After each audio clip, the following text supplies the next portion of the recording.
আজি কেবিনেটত আমি এটা যথেষ্ট ডাঙৰ সিদ্ধান্ত গ্ৰহণ কৰোঁ।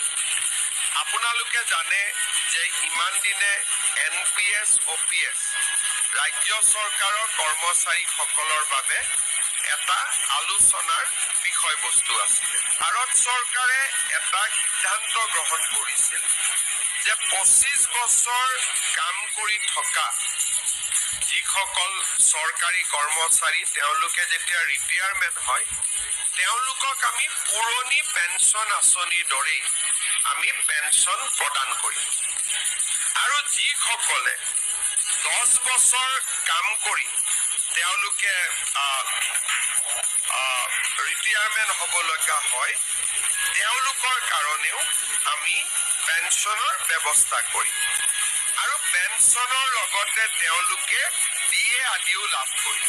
ইউনিফাইড পেঞ্চন স্কিম তাৰমানে OPS আৰু NPS দুইটাৰে সামঞ্জস্য ৰাখি ভাৰত চৰকাৰে চৰকাৰী কৰ্মচাৰীসকলক নিশ্চিতভাৱে পেঞ্চন প্ৰদান কৰিবলৈ ইউনিফাইড পেঞ্চন স্কিম আৰম্ভ কৰিছিল। দেশৰ 4খন ৰাজ্যই ইউনিফাইড পেঞ্চন স্কিম এতিয়ালৈকে গ্ৰহণ কৰিছে।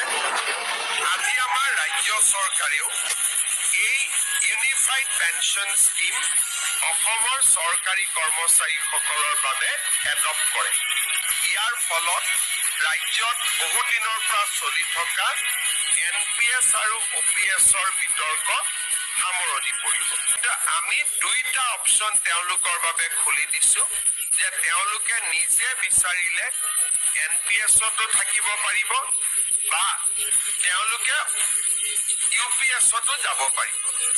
UPSলৈকে যোৱা মানে তেওঁলোকে নিশ্চিত পেঞ্চন OPSৰ লোকসকলে যেনেকে পাই আছিলে ওল্ড পেঞ্চন স্কিমৰ UPSত গ'লে তেওঁলোকে নিশ্চিতভাৱে পেঞ্চন লাভ কৰি থাকিব।